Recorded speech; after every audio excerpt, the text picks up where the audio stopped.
Саламатсыздарбы, урматтуу каналымдын көрүүчүлөрү, сиздерди каналымдан көргөнгө абдан кубанычтамын. Менин каналымды колдогондорго абдан чоң ыраазычылыкты билдирем. Ушул QR код аркылуу каналды колдосоңуздар болот. Канал мындан ары дагы өзүнүн сапатын жогорулатсын десеңиздер. Бүгүнкү тема ушул Украинанын тактикасы. Эмнеге Украина менен Орусия бүгүн ушул бир чекте отурушат бири-биринин маңдайында, кандай жаңылыктар болуп атат? Эмнеге бир да жак тез-тез жылбай атат? Жана негизи согуш эмне болуп атат? Анан согуштун тегерегинде кандай маалыматтар бар? Ошол боюнча кыскача ушул жаңылыктардан өтүп кетебиз. Бүгүнкү күнү билесиздер, пропаганда абдан көп. Мисалы үчүн Орусия тараптан бир башка маалымат айтылат, Украина тараптан экинчи башка толук дезинформация айтылат. Үчүнчү дезинформация ушул чоң баягы эл аралык маалыматтык агенттиктерден айтылат. Ал эми ортосунан чындыкты издөө бул деген абдан оор нерсе, бирок ошол чындыкты издеп көрөлү. Бүгүнкү күнү ошол акыркы 5-6 күн, бир жума болуп калды десем жаңылышпайм, ошол Украина тараптан Орусияга чабуул күчөдү. Америка Кошмо Штаттары Украинага акыркы күндөрү ошол 60ка чейин F-16 учакты беребиз дешти, жана учкучтарды үйрөтөбүз дешти, жана аны менен бирге Даниядагы ушул Украинага 6 учакты берди. F-16 дегенде F-16 учактын күчү эмнеде? Ал деген абдан чоң ирет ар кандай куралдарды көтөрө алат дагы, керек болсо баягы тактикалык өзөктүк ядердик куралды да колдоно алат да. Ошонун күчү ошондо. Жана анын 4-мындай муундагы учактар деп эсептелинет, ошондуктан радарларга көрүнбөйт, алыс учат, тез учат, космоска чейин баягы МиГ-31 самолетторундай, Орусияныкындай ошол космоска чейин уча алат да, стратосферага чейин учуп. Анан ошон үчүн ушул абдан баягы укмуш жакшы эски болсо дагы, анткени эң биринчиси ушул 30 жылдан мурда жасалган андай нерсе. Ошол нерсе эгерде баягы Украинага берилсе, албетте кескин анын күчүн өзгөртө алат да. Бирок бүгүн Украинадагы өзүнүн кандайдыр бир чоң ийгиликтерин жаратып атат. Ал ийгиликтер дезинформация экенби деп ошол текшерсем, Орусиянын каналдарында өзүндө да ушул маалымат бар экенин карасак. Орусиянын телеграм каналдарында официалдуу жанакы ошол Орусияны колдогон кишилердин баягы военкор деп айтылган согуштук аскердик корреспонденттердин каналдарында да ушул маалымат бар экен да. Демек, ушуну чындыкка жакындатылган деп эсептесе болот. Ошол акыркы 6 күн Украина, мисалы үчүн 3-4 күн мурда 3 тарапка тең Орусияга 6 областына дрондорду массалык түрдө атака кылды. Ал дрондор деген ошол эки стратегиялык учакты, баягы чоң ракеталар менен ачуу учакты өрттөдү. Андан сырткары дагы баягы жүк ташуучу учактарды өрттөдү. Псков аэродромунда.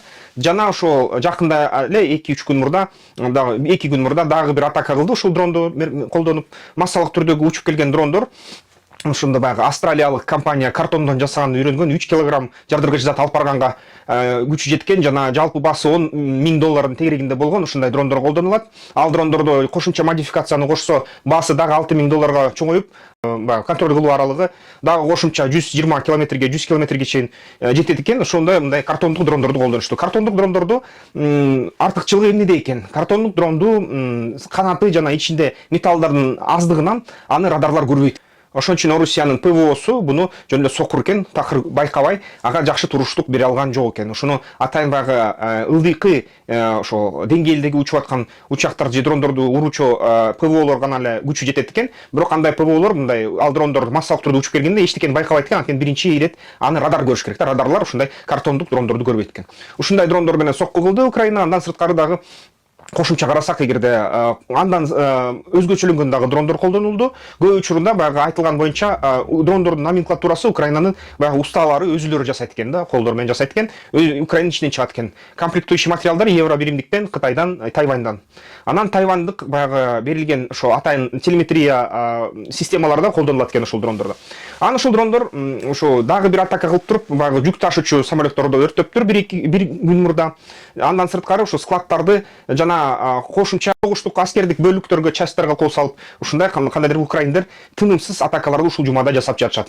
Орусия жооп берип атат, албетте жооп берип атат. Орусия баягы чек ара жакын болгон жерде шарларга, Украина позицияларына артиллерия менен атууга жетишип атат. Бирок бүгүнкү күнү ошо эгерде Украинанын запастарын карасак, запастары тез түгөнүндө Америка Кошмо Штаттарынын аналитиктери айтып атат, баягы Американын генералдары Милли сыяктуу ошол Украинанын генералдарына сын айтып атыптыр да, силер деген биз силерге ошол 2 миллион снаряд бердик элек, анын запасын тез түгөттүңөр деп. Тез түгөтүп атасыңар. Анан биздин баягы бүт НАТОнун снаряд чыгаруучу заводдор ал снаряддарды керектүү көлөмдө чыгарганга үлгүрбөй жатат деп айтып жатыптыр да. Ошон үчүн Украинадагы өзүнүн күчүн колдонуп, өзүнүн ички баягы инженерлерин жыйнап, өз ара ичинде баягы 150 миллиметрлик снаряддарды чыгарганга ошол өндүрүштү салып атыптыр да. Андан сырткары дагы эң кызыктуусу Украинада ошо маселе коюлуптур, 200 миң дрон чыгарабыз деп, ушул жылдын аягына чейин, 2 жылдын башына.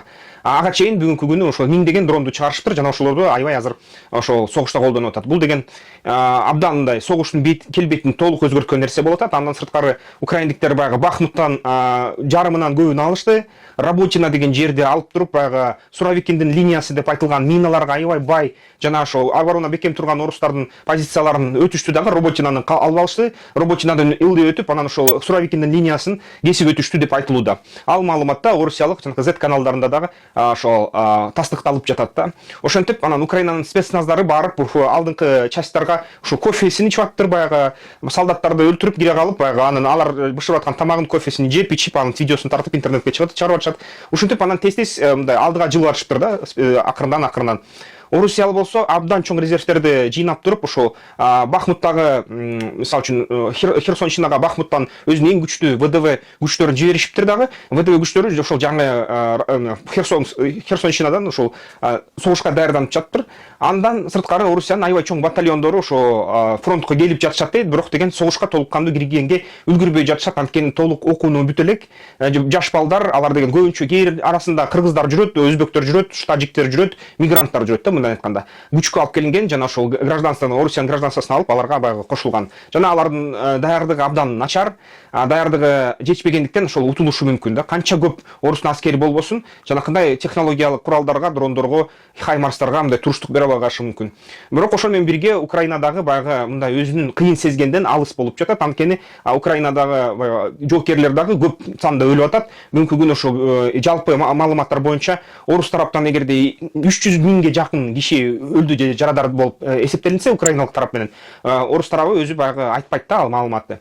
Украина тараптагы айтпайт өз маалыматын, бирок баягы сырттан байкоочулар боюнча 80 миңге чейин Украинанын ошол жоокерлери кайтыш болду да. Анан эгерде ошо жалпы Залужныйдын, Украинанын башкы аскер күчтөрүнүн башчысынын стратегиясын карасак, бул деген стратегиясы кандай болду? Мисалы үчүн чет элде ошо 2 жума мурда Францияда, Германияда, Америка Кошмо Штаттарында жана башка өлкөлөрдө, көбүнчө Австрияда жана ошол негизи ошо чыгыш Европа өлкөлөрүндө аябай катуу критика чыкты да, баягы статьялар чыкты, имиштер чыкты, баягы Украина деген ошо НАТОнун генералдары дагы айтып чыкты, Украина абдан жаман начар согушуп атат. Анткени ошо тез арада ага биз курал бердик, биз колдоо бердик НАТО тараптан. Ал болсо баягы бир заматта эле ошол линияны баса калып, тез ийгиликти жаратпай жатат деген сын айтышты эле да. Ошондо Залужный айтты эле, баягы Нью-Йорк Таймска берген интервьюсунда жана башка ошол тарап кеткен интервьюсу тарап кеткен ошол чыгармаларда айттыга, мен деген өзүм билем, эмне кыларымды өзүм билем, мага эчтеке дебегиле.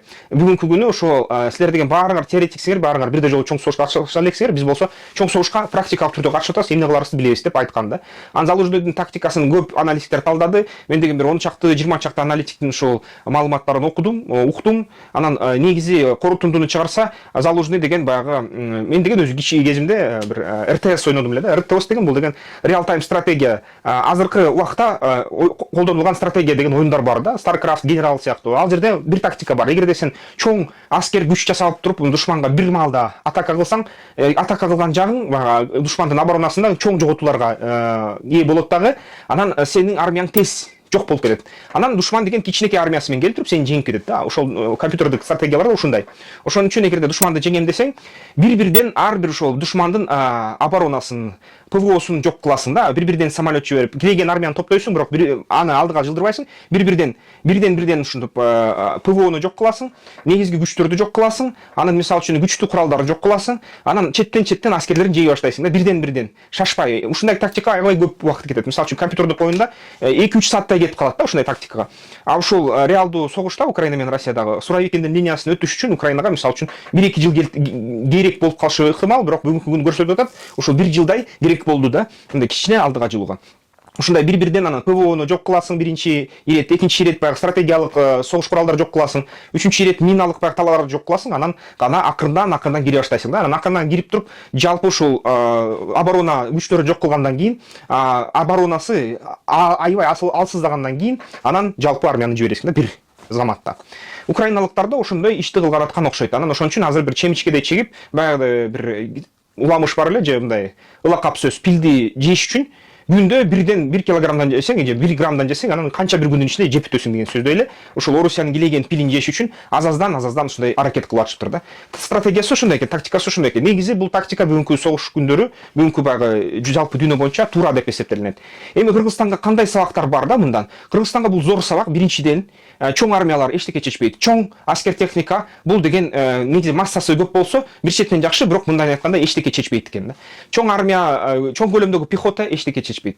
Авиация деле эчтеке чечпейт экен. Эгерде авиацияң жок болсо шор экен, авиацияң бар болсо деле, мисалы үчүн душманда ПВО абдан күчтүү болсо, авиациянын деле эч кандай мындай пайдасы жок экен да. Бүгүнкү күнү эң негизги эки күч барын чечип атат. Бул биринчи күч, бул деген алыскы урчу артиллерия жана дрондор, эң биринчи орунда. Экинчи орунда дайыма бул деген жөнөкөй пехота да, жөнөкөй мындай жакшы үйрөтүлгөн ушул аскери күчтөр, автоматтар менен жана технологияны түшүнгөн акылдуу автоматтар менен аскери күчтөр. Анан линейлик тактика, мисалы үчүн ошо бир армияны бир колдой башкаруу, бул нерсе абдан мындай көп ийгиликти жаратпай атат. Орусиянын армиясы ушундай башкарылат, бирок андай башкарууда жергиликтүү болуп аткан ситуацияны так биле албайт экенсиң. Ошон үчүн жергиликтүү ситуация алмашса, туура эмес буйрук берип коюп, көп армия сандагы адамды жоготот экенсиң да. Мисалы үчүн Орусиянын командованиясы ушундай болуп атат.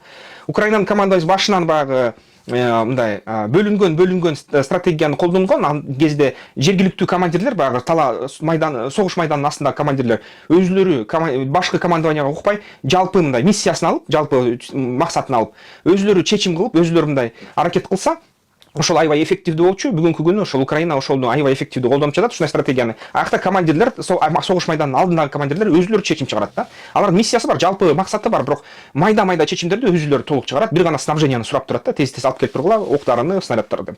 Ушул нерсе аябай эффективдүү болуп тур дагы. Анан азыркы кезде Украина кайра централизация кылып атат. Анткени ушул чоң бир контр наступление даярдап, контр чабуул даярдап аткан окшойт да. Ошол централизация кылып күчтүү кайра командованияны бир командирден тараткан атат. Бул деген ушуну билдирет да, бир чоң кандайдыр иш жасаган атат. Бирок негизги тактикасы ошондой экен да. Ар бир аскер командири чыгарган чечими толугу менен өзүнүн күчүнө ишенип, өзүнүн баягы тажрыйбасына ишенип, толук өзү кабыл алат экен. Ушундай.